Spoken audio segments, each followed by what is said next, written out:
Nous voici dans le troisième et dernier épisode consacré à la protection et l'administration de macOS. Dans la précédente vidéo, nous avons créé et appliqué la stratégie. Voyons ce que cela donne localement. Première constatation, les cadenas sont bien actifs car on voit que l'utilisateur ne peut absolument pas interagir avec l'interface. Vous pouvez également constater en bas à droite la mention « Gérée par l'administrateur système », ce qui veut dire que nous sommes bien sous stratégie. D'ailleurs, si on parcourt les différents écrans, on constate que très peu d'options sont accessibles. L'utilisateur aura cependant accès aux fonctions d'analyse. Il pourra ainsi choisir d'analyser manuellement des répertoires ou des fichiers par glisser-déplacer, ou encore il pourra procéder à une analyse rapide ou complète de son Mac en mode automatique. Je vais par exemple ici lancer une analyse rapide qui va prendre quelques instants. Si on revient sur l'interface principale, on constate cependant que l'utilisateur ne peut pas forcer une mise à jour de signature, ce qui est à mon sens une erreur de configuration que je me dois de corriger en quelques instants grâce à la stratégie. Avant cela, je vais cliquer sur Afficher les détails pour procéder à une checklist de vérification de la protection. Comme je peux le constater immédiatement, tout est au vert, y compris la validité de ma licence qui est ici de 267 jours. Dans la stratégie pour Mac, je vais cocher dans la section Interaction avec l'utilisateur le droit de faire des mises à jour locales.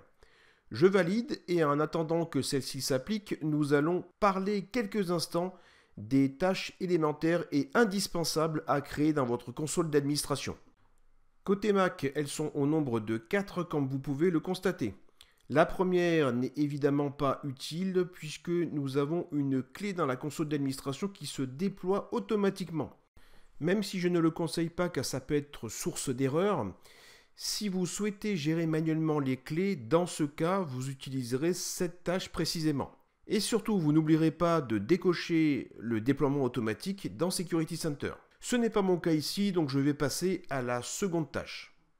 Pour rappel, la programmation d'analyse régulière est importante car une analyse programmée va beaucoup plus loin en termes de profondeur que le moteur antivirus de fichiers en temps réel. En effet, celui-ci doit aller vite pour ne pas ralentir l'utilisateur. Du coup, il peut faire l'impasse sur certains types de fichiers comme les fichiers compressés qui ne seraient alors analysés qu'à la décompression.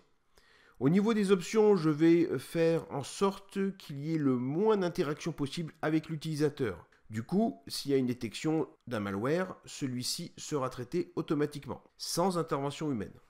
Attention, comme vous le voyez, par défaut, l'analyse est extrêmement complète puisqu'elle va analyser les disques durs internes, externes et les disques réseau, plus la mémoire bien sûr. C'est un paramètre à prendre en compte puisque cela va étendre de façon plus ou moins importante la durée de l'analyse complète. Après, rien ne vous empêche de mixer des analyses rapides et complètes qui seront réparties dans la semaine. Justement, en termes de planification, je vais demander à ce que cette analyse soit faite tous les lundis par exemple. Pour les plus aguerris, vous remarquerez d'ailleurs que sous Mac, je n'ai pas la possibilité de lancer l'analyse complète sur une activité contrairement à la version Windows. Je vais donc la programmer à midi. Deuxième tâche indispensable, les mises à jour programmées.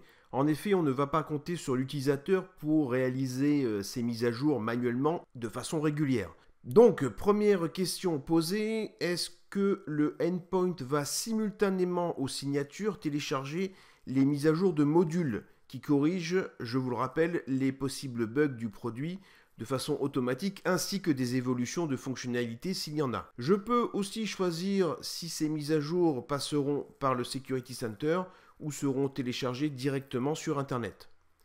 Au niveau de la périodicité, je vais choisir ici 3 heures, ce qui est le timing parfait selon moi, puisque les mises à jour sont différentielles et que de toute façon, le produit a la possibilité de requêter en direct le KSN, c'est-à-dire les data centers de Kaspersky où sont stockés plus de 5 milliards d'informations. Je n'aborderai pas la quatrième tâche qui consiste essentiellement à annuler une mise à jour de signature défectueuse, ce qui est, il faut l'avouer, de plus en plus rare.